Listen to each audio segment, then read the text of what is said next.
Hello, welcome to Jewish Culture and Jewish Awareness. My name is Dustin Hausner. I'm the Jewish Outreach and Program Director at the Wayne YMCA. Our Jewish programs is funded through the Jewish Federation of Northern New Jersey. So today, I'm really happy with today's guest, not because I think this person is just a wonderful human being, but he has such a diverse background in work, from his mediation work to his amazing artwork, which we'll discuss in a few short moments. But I want to introduce a truly magnificent human being, Brad Heckman. Brad, it's so great to have you with us today. Thank you so much, Dustin. It's great to see you, and I'm honored to be here. Thank you. Well, it's wonderful to have you. So for those who aren't familiar with your work or your background, would you mind telling us a little bit about yourself? Sure. My main background is in peace building and mediation. So I founded an organization called New York Peace Institute, which I ran for a number of years. We train mediators. We help more than 10,000 New Yorkers resolve their disputes every year peacefully and creatively. Since then, I moved on to become a professor, a visiting professor at NYU. And I also, I think you mentioned, I do some illustration and some artwork as well. Fantastic. So there's definitely two important parts I want to get to, but I would like to talk a little bit about your mediation and peace work experience. So I'm curious, how does one get into such a field? Because it sounds lovely, but it's one of those things I feel like you don't know a lot of how people get into it or how the actual process is done. Yeah, and certainly when I got into the field, which is about 30 years ago, it really wasn't an academic discipline. There were one or two graduate programs in the country. The field of mediation hadn't coalesced into a movement. One can argue it still hasn't. Um, I came into it by pure chance. I mean, I was always at least vaguely interested in social justice and peace building in a broad sense. Um, as fortune would have it, I ended up living in Poland during the very last days of the Soviet bloc. So I was living in a town called Torun, Poland. It's the birthplace of Copernicus. And I was pretending to be an English teacher. It turns out you actually have to know more than just English to teach English. There you go. My imposter syndrome then and now is pretty vast. So I was teaching English. The revolution broke out, and it was a fascinating thing to observe, because I saw what started as what one would expect in that part of the world at that time. People taking to the streets, protesting peacefully, using all manner of Gandhian and Martin Luther Kingian nonviolence to be heard. Traditionally, when that happened in that part of the world, the Russian tanks came in and violently squashed any attempt at dissent. At this moment, however, it was met not with tanks, but with a conversation, a roundtable dialogue, a negotiated revolution. And it really informed me that the idea of civil disobedience and protest needn't be antithetical to the idea of having dialogue and conversation. So that's what kind of ignited in me an interest in peace building that was still in keeping with my own beliefs in social justice. Very interesting. So let me ask, because you mentioned it, and I think it's very accurate, that mediation is, I think, a mixture of just not as knowledgeable to a lot of people. And also, I think, like, when you say the words peace or mediation, there's a very almost utopian fluffiness of what that is, like, of what that experience is. I was wondering if you could talk a little bit about kind of what is actually mediation and what sort of peace building work you've been doing. Right. Yeah, it's funny because mediation is often defined by what it's not. So it's not a court process. It's not a tribunal. It's not a thing you go to where someone in black robes tells you what to do. The people who are involved in the dispute are empowered to come up with their own resolutions. But what it is far more beyond that. It's an opportunity for people to see each other more humanly and more three-dimensionally, regardless of what happened in the past between them. Now, having said that, like any profession, any school of thought, there are as many points of view and philosophies as there are practitioners around mediation. So for some people, it's a very court-annexed, court-based kind of process where you mediate a dispute revolving around a financial issue. Other people use it to mend relationships within their families, and still others look at it from what we might call a restorative justice perspective. So how to undo the harm when there's been damage done, when there's been wrongdoing by a member of the community, in which people from the community get together in a way that has echoes in tribal and indigenous communities since time immemorial, to build peace. So peace being not just the absence of war, but a productive way of moving forward, and again, seeing each other more humanly. And it does have the risk of sounding kind of touchy-feely and hippy-dippy and fluffy. And one of my goals in doing mediation work here in New York City was to insert into this idea of peace building a bit of a New York City edge to it. And my fear was that in even calling something New York Peace Institute, that it would immediately conjure up the idea of singing Kumbaya, and so on. Perfectly fine song, but really not the angle we were looking for. And my own goal was to look at peace building as something a little bit more fierce, in which you're not in a situation in which you repress your feelings, in which you avoid difficult conversations, but you actually fiercely go toward the heat. And my own view was, well, how can we reframe this idea of mediation, these difficult conversations, the way hip hop and punk kind of reframed the music and cultural aesthetic in the 70s in New York City. I think what's interesting about mediation, I think you hit the nail on the head, of course, is there's this idea of peace and, being something that's not conflict. This idea that in order to have peace, you can't have conflict, whereas conflict will always exist. It's just really finding a constructive way of dealing with it, which mediation, I think, lends itself perfectly to that, because it lets people actually deal with the conflicts in itself. So I'm curious, have you felt in your work with mediation that that's been the case, where it's been very, I'm not going to say therapeutic necessarily, but has given the opportunity for those type of deeper discussions and solves that you wouldn't necessarily have in like going to court or things like that? Oh, absolutely. And I think therapeutic is a good word. I mean, mediation is not therapy. We're not licensed in that way, or at least I'm not, but the idea of digging beneath the insults, mining insults and abrasive language for what's really going on beneath that. We're every one of us is more than and better than our worst selves, and mediation gives us the opportunity to really look at that in profound ways. So I've had the opportunity to do this work both here in the U.S. and internationally as well, and that opportunity for people to see a common humanity beneath these surface positions, these masks that we put on for the world, it really is a beautiful thing. And one of the challenges that I've faced, and many people who gravitate toward mediation face, is that we're often conflict avoidant. We just want to calm things down. And as I'm sure you know, like the worst two words to say to calm people down are calm down.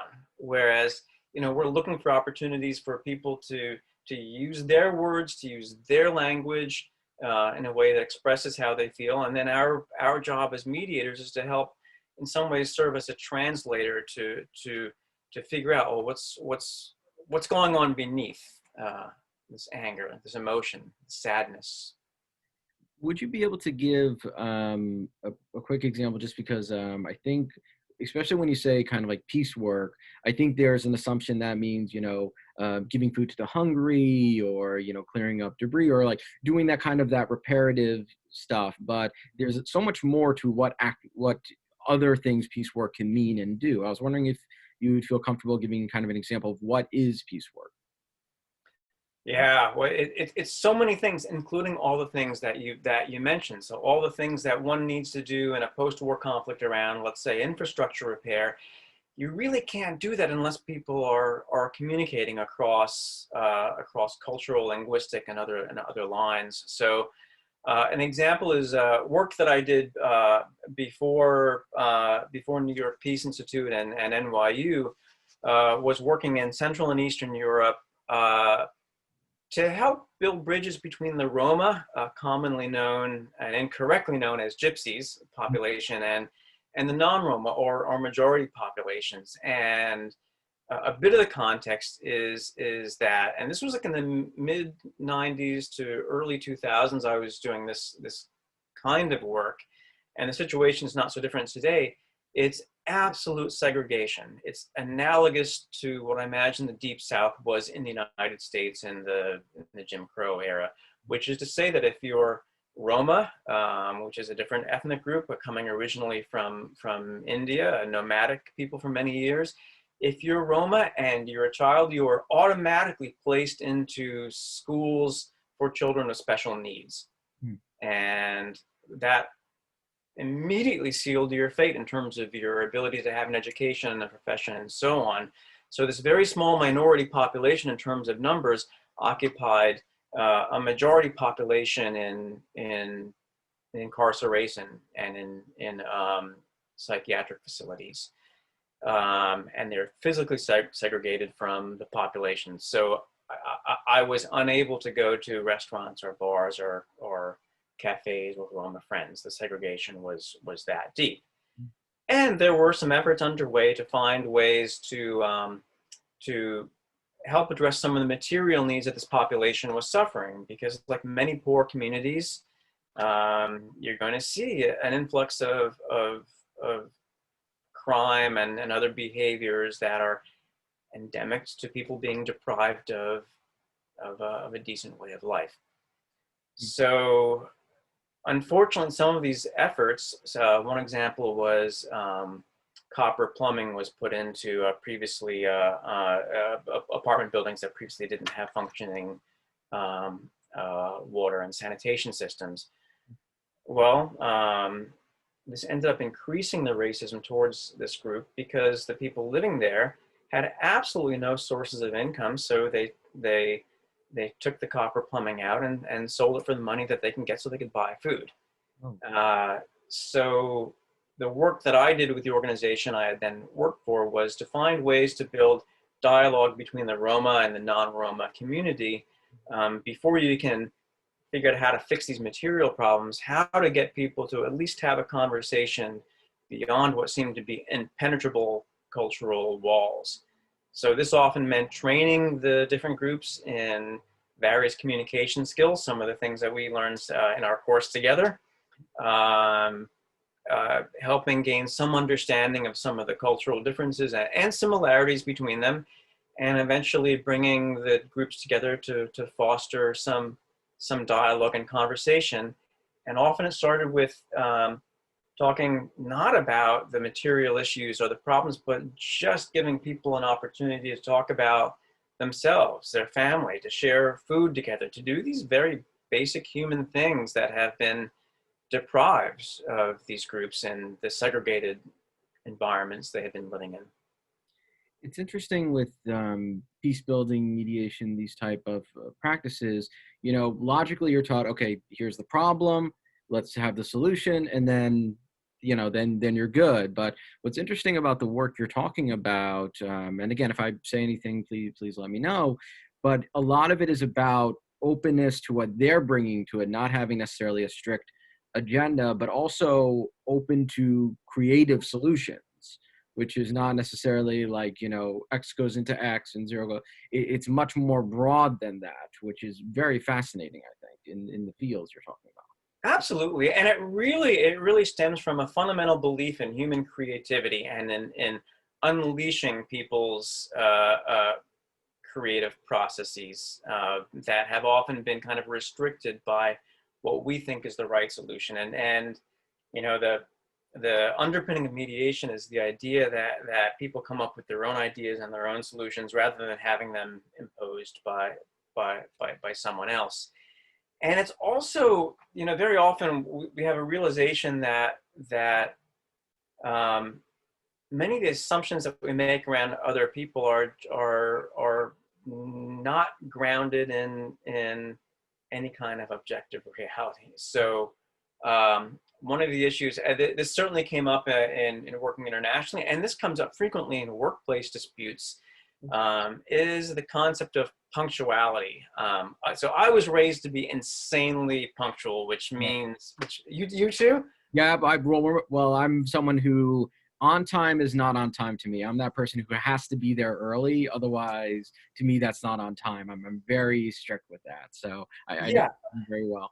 Me too. And I remember as a kid, like having to get dressed and everything like 20 minutes before we had to leave, and then like sit around awkwardly in like 30 layers of winter clothing, schwitzing. And that's exactly what I became. I'm exactly that way. And the term for that is a monochronic orientation of time. So people who believe in adhering to a schedule, people who perceive punctuality as respect. Yeah. That's an orientation. Sometimes it's cultural, it could be individualistic, it could be familial, but it might land on someone else who is what we call polychronic, who has a more fluid orientation of time as disrespectful. So this has repeatedly happened in cases that I've been involved with, where someone who's repeatedly late to the person who is monochronic or punctual, that lands on them as a sign of you're not respecting my time. For the other person, it's like, no, wait a minute, life is not so linear, and time needs to be more fluid, and you being so uptight about my time shows a lack of generosity of spirit. And both sides have interesting perspectives, and I don't think there's a right or wrong, but it's only when you have that conversation. So tell me, what does punctuality mean to you? And what does it mean to you, that you realize it's really not about anyone's intention to disrespect anyone else. It's just about different views of the world that get distilled into these moments of conflict. I think one of the best advice I was given professionally a number of years ago was never make assumptions. And I think there's a lot of conflict that comes from the assumption of your beliefs and standards being put on someone else, and then it not being reflective, and deciding that means, some sort of negative thing, when in fact they are coming from a completely different place. But I think you're right. Having the conversations is like, it gets you there. It gets you there. Right. And that the ability to turn off the assumption making machine in our brain is really that's like next level stuff. And this is not, I think, yeah, we're often told, look, don't make assumptions, don't make stereotypes. But the reality is our brain is often working so much faster than our rational cognition around making assumptions, particularly when we're in moments of conflict and our amygdala is hijacked and we go into that reptilian brain fight or flight response, and our brain starts connecting dots and making what we call neural pathways between this and that, and assumptions are made. It's a very human thing. One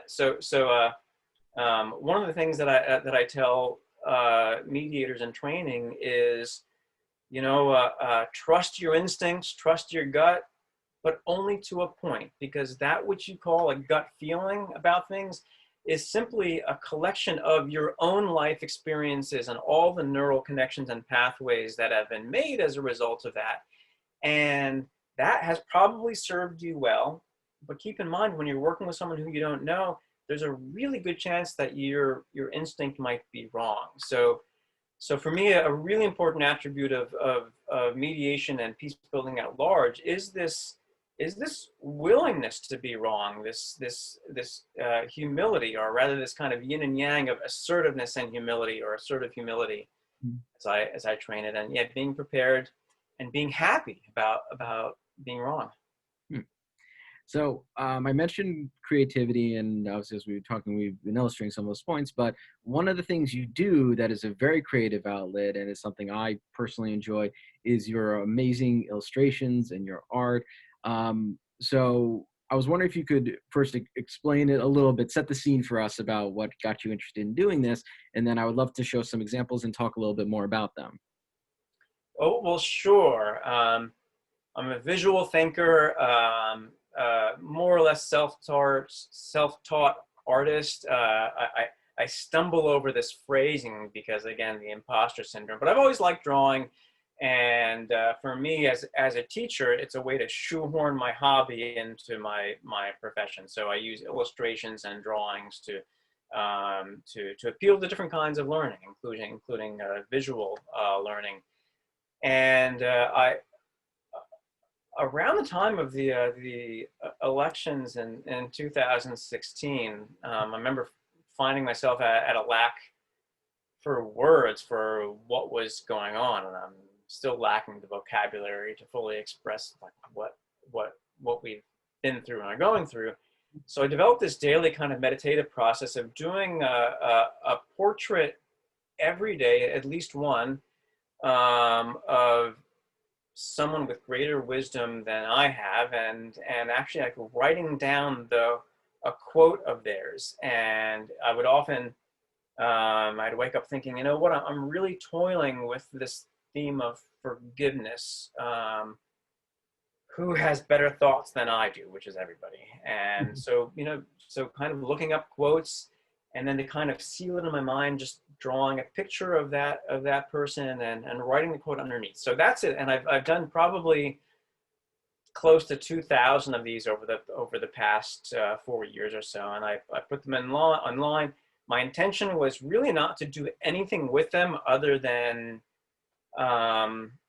clear my own head and really understand my own thoughts better.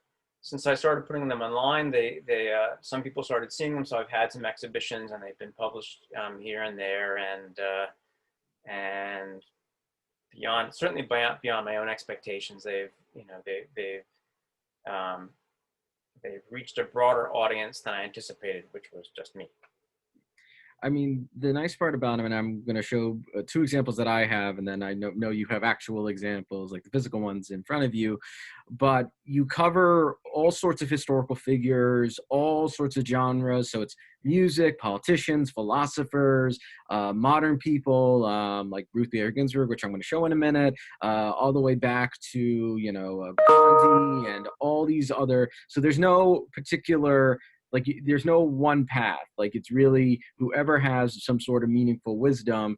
And then you do these really beautiful color schemes, and you take the quotes, and it's not like you do the picture and then at the bottom is the quote as a separate entity. You put the quote within the portrait itself. Mm-hmm. So it is part of the artwork. So I'm actually going to just quickly show 2 examples. So one, because I just mentioned it, let me know if you can see it. Is one of your Ruth Bader Ginsburg, which you've done a couple of Ruth Bader Ginsburgs, if I recall correctly. So reacting in anger or annoyance will not advance one's ability to persuade. I love that one. I think that's beautiful. And the other one I want to show, just because there's a beautiful contrast in colors, but also it happens to be an interesting Jewish figure, is, of course, Baruch Spinoza. Peace is not an absence of war. It is a virtue, a state of mind, a disposition for benevolence, competence, justice.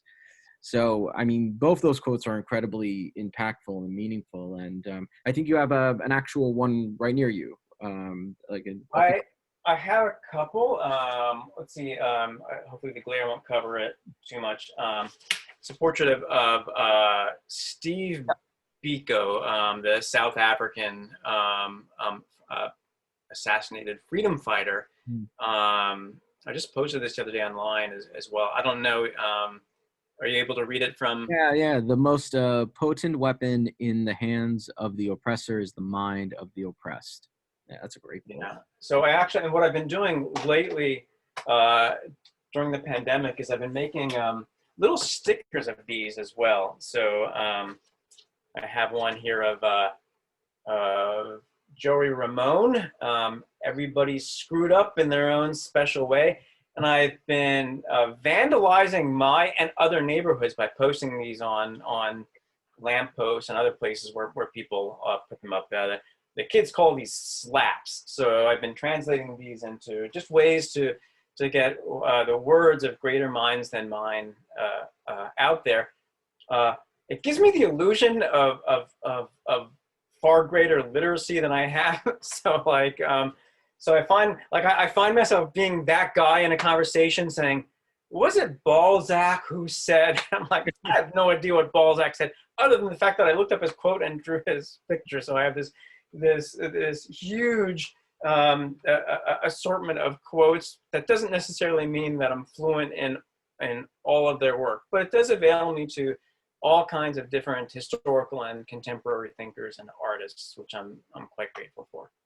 So, well, I'll ask a couple. Well, I have a couple questions, but one I want to ask is the color scheme, particularly. Like a lot of your work has this kind of black, blue, orange look to it. I mean, some of them, like the Brooks Spinoza, has more of like a yellow, orange. So I'm curious, is the color scheme very, like, does it have a special meaning for you as the artist illustrator? Is it something where it's like you just got a really great sale in those colors and you have a ton of them that you can use?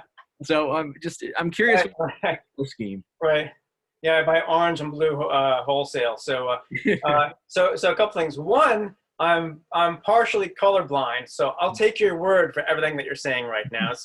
But I am aware that they're vibrant colors. When I was helping to build New York Peace Institute, I remember doing an analysis of different peace building centers and the color schemes that they were using, and understandably, very often organizations committed to peace building would look for like very kind of calm, soothing colors like aqua, like a light, tranquil blue. And I remember when we were starting up, like thinking, well, we actually want to honor the idea of conflict and look for clashing colors. So we chose orange and magenta as the colors of our brand. And in a similar way, these more vibrant colors, which I think I'm just able to see a little bit better, being somewhat colorblind, but they do represent again this fierceness of peace building that I believe in. And it's funny though, so you showed the Ruth Bader Ginsburg drawing, and I got on a social media fight about that one on Instagram, where it was one of the times where Justice Ginsburg was sick. We were all worried about her. This was I think the year before she passed, and she was battling pancreatic cancer. And I posted that drawing, and I said, get well soon, RBG. And someone and some anonymous person posted something like really mean and hateful about like, well, it's about time she left. We need to free up this space for a conservative thinker, MAGA, or something to that effect. And I wrote back saying, well, I don't know that it's a strong statement about our country to wish ill upon others. And this results in a back and forth, and this person unleashed some conspiracy theories. And then I decided to pivot a little bit and said, yeah, but what do you think about the actual drawing? How do you like it? And this person, and this is all happening online on Instagram. You could look it up. And the person said, your drawing's fine, but you know what? The color's a little bright. I'm like, okay, fair point. I can agree on that. So I do get some pushback, not only from people on the other side of the political aisle on that. So, but what I like about it, and I do find that kind of interesting, because you do a nice array of different people and figures. It's not like you just do a line of like, one political ideology. Like you go all sorts of people with all sorts of different quotes. You've done celebrities, you've done, like I said, different writers. There was a Mark Twain one you did that I thought was really great. I mean, you've done a lot of ones I've enjoyed, but the Mark Twain one, so you go in very different directions. Like it's not like it's meant to be a one ideology perspective, which I did want to ask you, because you did mention yourself that just because you've done a portrait of them doesn't mean you're an expert on them.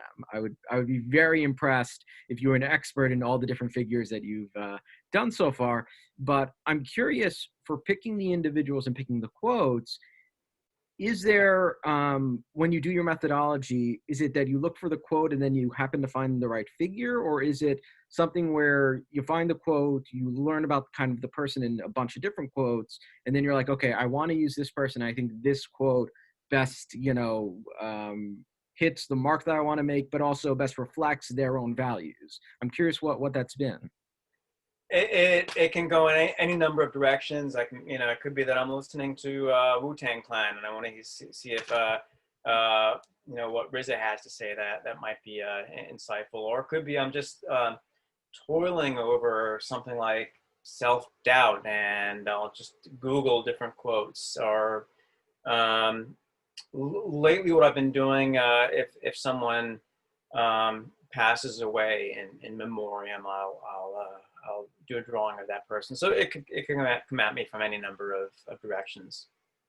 So besides the artwork you do for yourself, as you mentioned, it's gotten a lot more attention than you originally expected. You've gone with the artwork, obviously the slaps, the stickers, which, by the way, if you're going to do that around town, it being your own artwork, it's going to be traced back to you, right? Just for the record on that. So just want to. Yes, I'm aware of that, and I'm dumb enough to actually put my Instagram handle on that, so it's easily traced. And come to think about it, this is probably tantamount to to a confession of criminality right here on your podcast. I feel like you're now a Batman villain. Like you have it out there, you have all the evidence, so Batman can now find you. But let me you also do now shirts with your image on them. You, as you said, you've done galleries, and if I'm not mistaken, next to you, you have a book with your artwork. Yeah, so one of the great minds in the mediation field is a gentleman named Ken Cloak. He's written some of the real seminal texts on modern mediation, and he put together a book of quotes and was kind enough to ask me to illustrate it and design the cover. So that's that. There are some black and white versions of my illustrations. So this is how they translate without the bold colors of which you spoke. But yeah, they're available as T-shirts, prints, posters, mugs.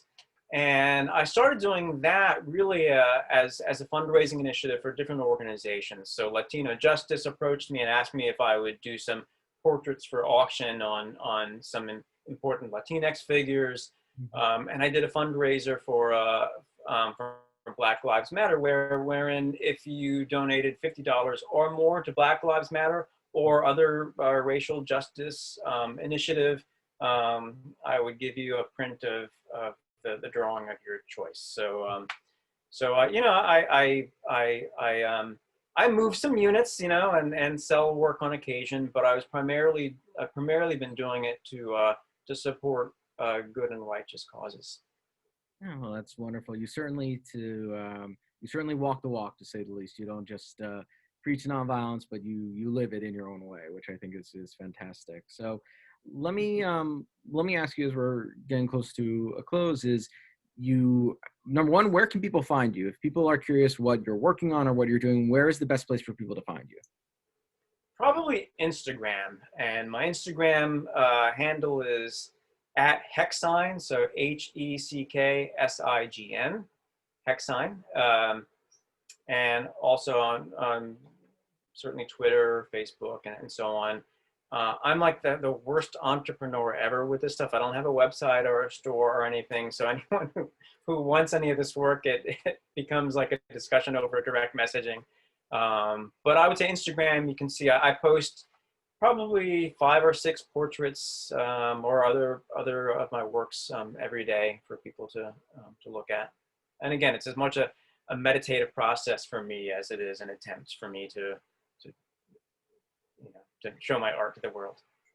Let me ask you, again, without going into specific politics or anything else, there's a lot of pain right now, whether it's because of isolation due to the coronavirus, whether it's because of just a lot of the different things going around in the country, and dialogue and social media, goodness knows social media. But do you have, if you could impart us, a few words of wisdom about the importance of coming together and to still having constructive dialogue. I was wondering if there's anything you could share with with whomever is watching us right now. Well, I wish I had great wisdom to offer. I will say that I've been toiling with this very question myself over the last 9 months and longer than that.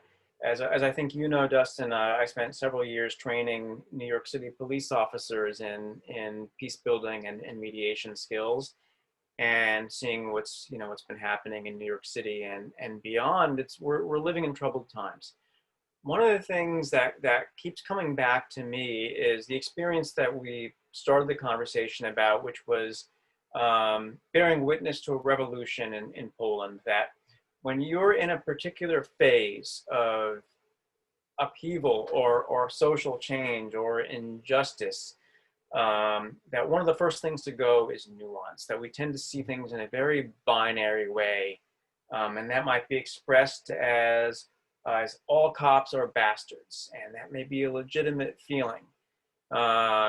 And I think that's in some ways a necessary phase to go through before one engages in dialogue. So, when I was seeing people take to the streets in Poland in the midst of revolution, if I were to walk up to them and say, have you considered having a nice roundtable conversation, maybe with, some beverages with your oppressors, they would have looked at me like I was crazy. And yet that's what happened. So for me, the pain that we're going through, the discord, the binary thinking, the othering of people, I don't want to say that it's a necessary stage, but it's often a stage that we see as we look at the phases of what we go through with social change. We've seen it in this country and others.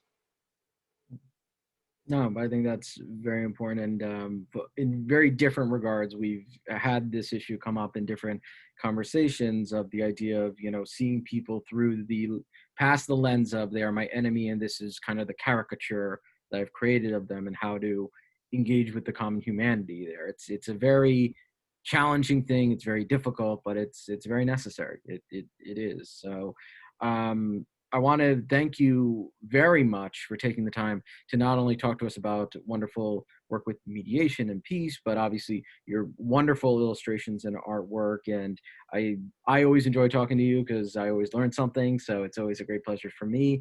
And for those of you watching out there, I want to wish you good health, good safety. Thank you so much for joining us today. Brad, just thank you so much for doing this. Thank you, Dustin. It's been such a pleasure, and right back at you. I continually find you inspiring and amusing. Thank you kindly. So have a great day, everyone.